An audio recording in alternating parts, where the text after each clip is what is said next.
Bismillahirrahmanirrahim. Pertanyaan pertama ini dari Kelapa Gading. Saya pernah dengar ada seorang ustaz yang berkata bahwa sholat hajat itu hadisnya lemah. Betul ataukah tidak itu Pak Ustaz? Baik, ada yang bertanya tentang sholat hajat. Kita akan coba definisikan dulu ya, supaya kita terbiasa mengetahui dulu persoalan sebelum diberikan landasan hukumnya. Karena tidak mungkin memberikan dalil kalau tidak paham tentang persoalannya. Ini poin pertama yang paling penting kita garis bawahi. Jadi jangan pernah menempatkan satu dalil sebelum kita paham masalahnya, sehingga tidak keliru mengambil dalil untuk persoalan tertentu. Nah, sekarang ada persoalan tentang pertanyaan sholat hajat. Apa itu dulu yang disebut dengan sholat hajat? Bapak Ibu sekalian, ada dua hal yang mesti dibedakan dulu ya. Hal pertama, patut dipahami bahwa semua sholat itu adalah hajat. Ingat itu ya, semua sholat itu adalah hajat. Hajat itu kebutuhan yang ingin disampaikan. Ya, kebutuhan yang ingin disampaikan. Dan perintah Allah saat meminta kita menunaikan sholat, itu memintakan pada kita untuk menyampaikan kebutuhan kita dalam sholat. Karena itu secara bahasa, sholat disebut dengan doa. As-salatu hiyad doa. Sholat itu adalah doa. Sedangkan doa permohonan seorang hamba kepada Rabbnya tentang hajat kebutuhan yang dia miliki. Dibukalah kemudian perintah sholat di Al-Baqarah ayat ke-45 itu, posisi paling kanan di tengah agak sedikit ke bawah. Lihat kalimatnya, wasta'inu bis-sabri was-salat. Wasta'inu, saya berulang kali menafsirkan ayat ini. Dan jika Anda memiliki persoalan dalam hidup, punya kebutuhan, ya, maka mohonkanlah solusinya kepada Allah. Satu, bis-sabri, dengan cara sabar dulu menerima persoalannya. Jangan mengeluh, ingat itu ya. Berkali-kali saya sampaikan ini. Kalau sedang punya masalah, bukan Anda aja yang punya masalah, orang lain pun punya masalah. Karena masalah itu dititipkan oleh Allah sebagai ujian untuk meningkatkan kualitas hidup kita. Dan standar masalah, standar Qurannya, Quran surah kedua ayat 286. La yukallifullahu nafsan illa wus'aha. Tidak mungkin Allah menguji seorang hamba dengan masalah kecuali dia sanggup mengatasinya. Jadi standar masalah itu tidak akan diujikan kecuali hambanya sanggup. Jadi kalau Anda saat ini pun punya masalah sifatnya berat luar biasa, itu artinya cuma Anda yang sanggup. Orang lain belum tentu sanggup dengan persoalan itu. Jadi jangan mengeluh saat punya persoalan, sabar diterima. Setelah itu wassalah, mintakan hajat solusinya kepada Allah dalam sholat. Karena itulah ketika sholat kita kemudian memohon kepada Allah. Perintahnya wasta'inu. Jika Anda ingin robah dalam bentuk hajat, ya, minta tolong, maka kalimat ini berubah kalimatnya dari wasta'inu menjadi nasta'in. Ini standar dalam bahasa Arab, standar. Jadi perintahnya wasta'inu, kan? Wasta'inu. Ini perintahnya fi'il amr namanya, fi'il amr. Jadi ketika Anda ingin robah dalam bentuk permohonan talab, ya, talabus syai', ini berubah karena ini bentuknya jama', ya, dirubah ke dalam bentuk jama' menjadi singkatan dari nahnu, nasta'in.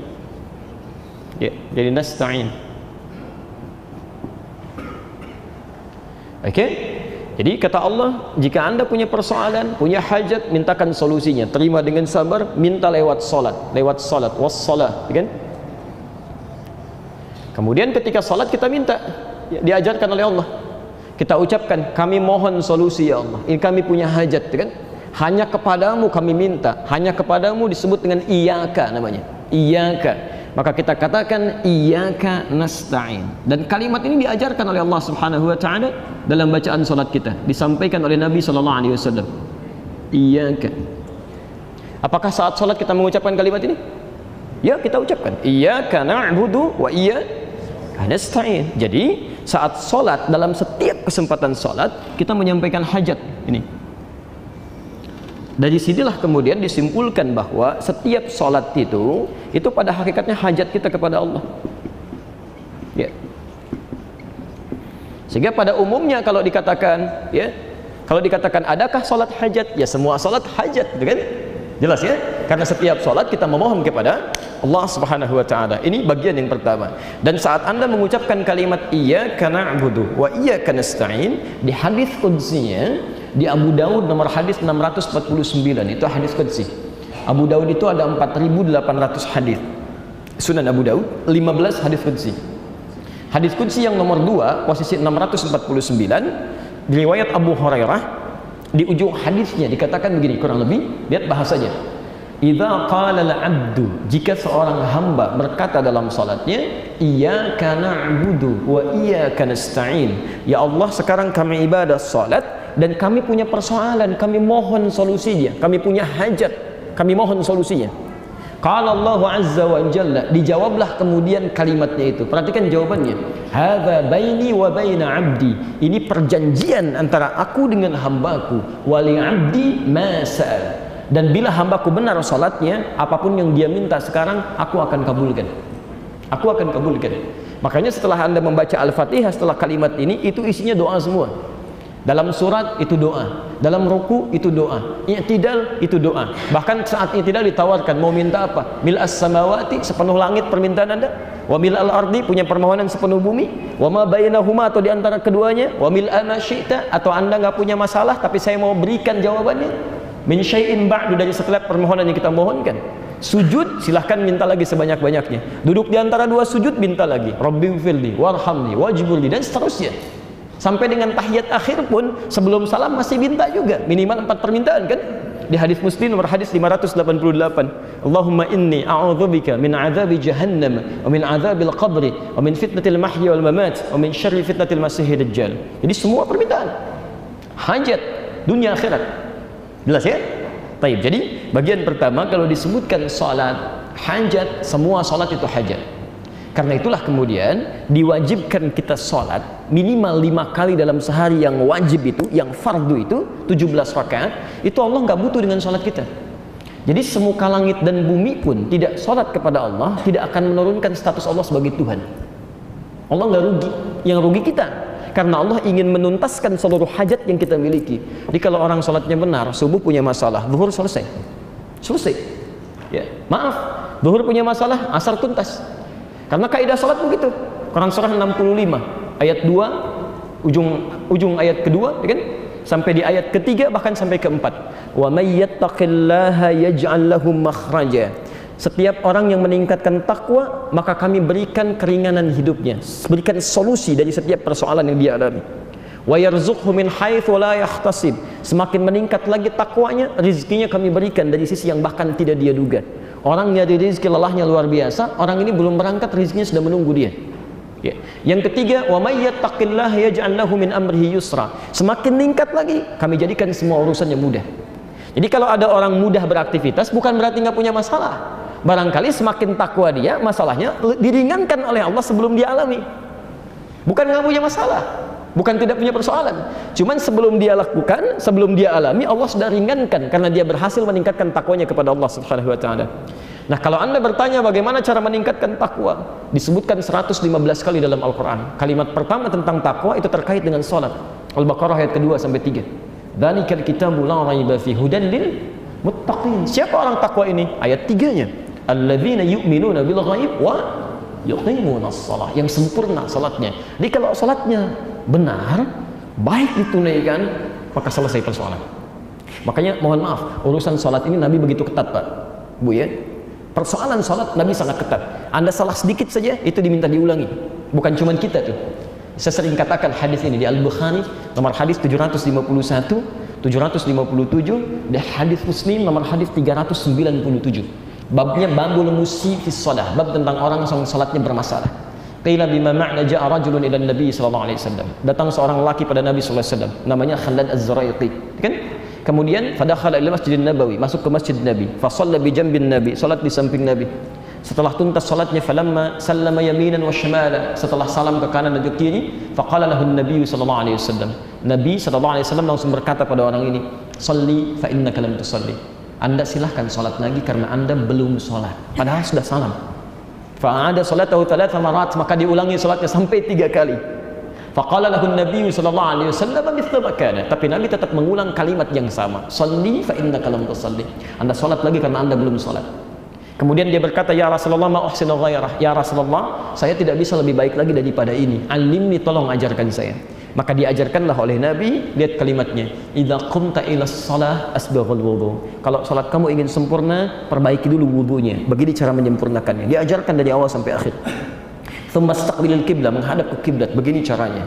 Tsumma fakabbir, kemudian bertakbir. Dari takbir sampai salam. Setelah tuntas pelajaran itu, kita mendengar kalimat sampai hari ini. Di Al-Bukhari nomor hadis 651. Sallu kama ra'aitumuni usolli. Salatlah kalian persis seperti melihat saya salat.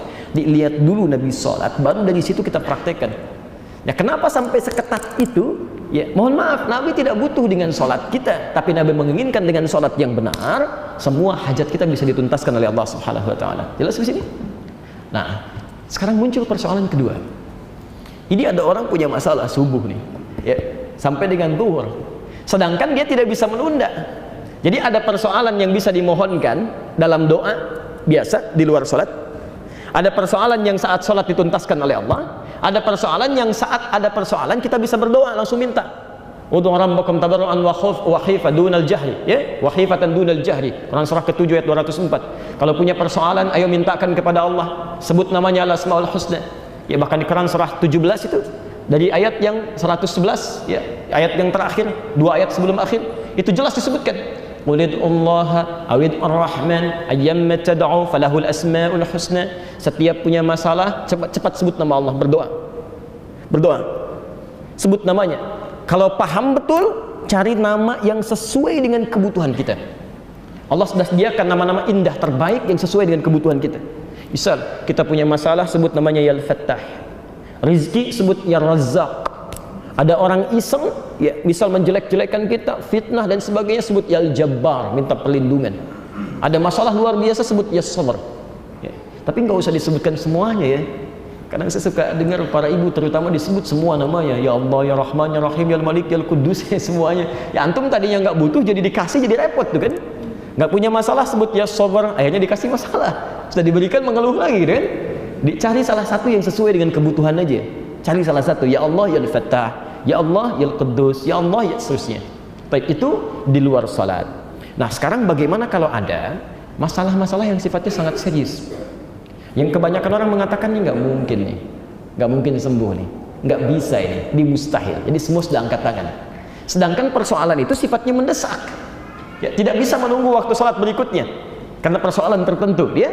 Tayyib. Dari sinilah kemudian ada dua hadis yang dari dua hadis ini kemudian ulama berbeda pendapat dalam menilainya. Hadis ini berbicara tentang sholat yang khusus ditunaikan di luar waktu-waktu yang telah ditetapkan, bukan yang fardu tadi, dan bukan sholat sunnah biasa, bukan syuruk, bukan duha, bukan rawatib, tapi satu sholat yang dikhususkan dikerjakan, alhamdulillah, ketika terdapat persoalan tertentu yang sangat urgen, yang makhluk sudah mengatakan ini tidak mungkin atau bukan urusan makhluk lagi. Maka dari sini kemudian diistilahkan dengan sholat hajat dalam pembahasan fikih, bukan sholat yang pertama tadi. Jelas di sini? Nah, pembahasan ini sebetulnya ada di satu kitab yang sama, cuman beda satu nomor. Sebentar. Di At-Tirmidzi. Di At-Tirmidzi.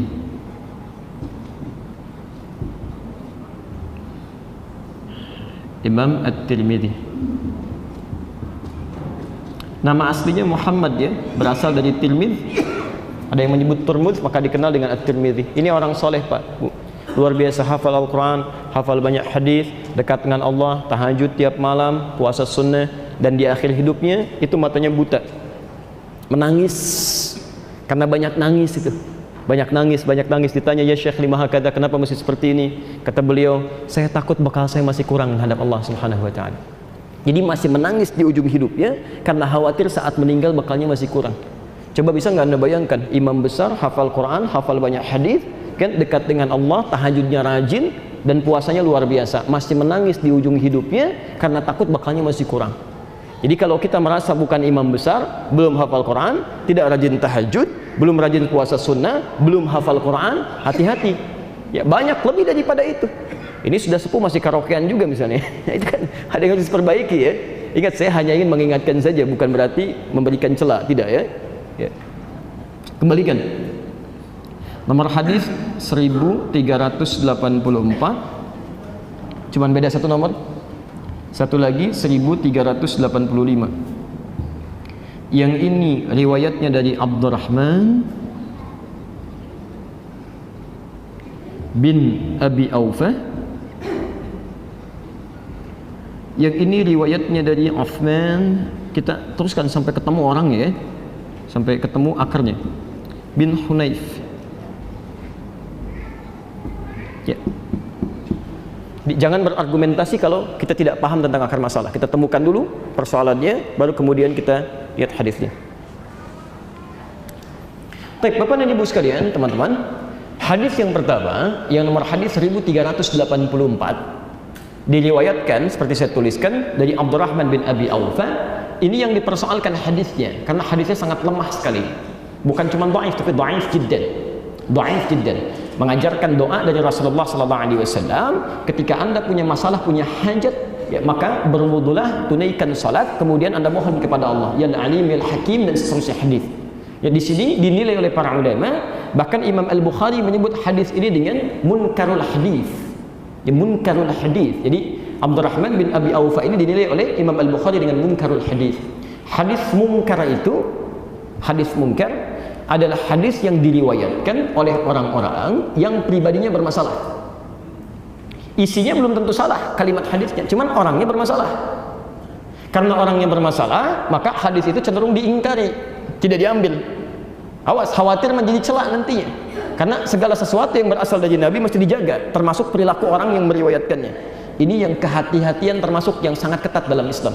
Di konsep agama lain nggak ada, sangat ketat. Dan yang paling ketat menerapkan ini Imam Al-Bukhari. Imam Al-Bukhari itu pernah beliau jalan kaki untuk mendapatkan hadis. Begitu tiba di tujuan dan jauh-jauh jalan, beliau kan lahirnya di Bukhara tuh, di Bukhara. Ya, kalau sekarang Khorasan, Uzbekistan. Ya.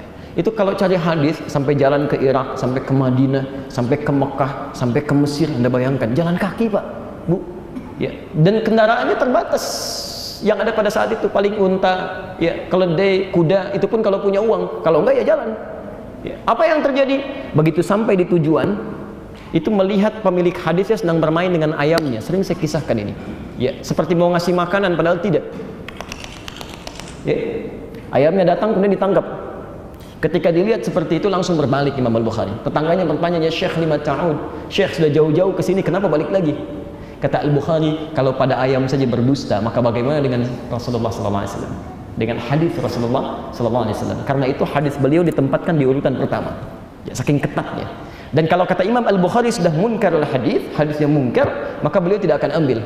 Yang pertama ini, karena hadisnya sangat dhaif, bahkan disebut dengan munkarul hadis, maka para ulama tidak mengambil dia. Ini bagian pertama. Nah, hadis yang nomor dua, ini yang unik. Nomor 1385 masih di At-Tirmidzi, diriwayatkan dari Uthman bin Hunayf radhiyallahu ta'ala anhu. Tapi yang kedua ini hadisnya dikisahkan bima makna qila ja'a rajulun dharir ila Nabi sallallahu alaihi wasallam. Datang seorang laki-laki yang tidak bisa melihat, buta, pada Nabi sallallahu alaihi wasallam. Dia berkata, "Ya Rasulullah, doakan saya untuk sembuh. Doakan saya supaya sembuh." Ya. Kata Nabi, "Maukah engkau aku tangguhkan itu sampai di akhirat dan itu lebih baik, atau aku doakan sekarang?" Jadi maksud Nabi, dalam keadaan engkau tidak melihat sekarang, itu lebih bagus untuk akhiratmu daripada engkau melihat.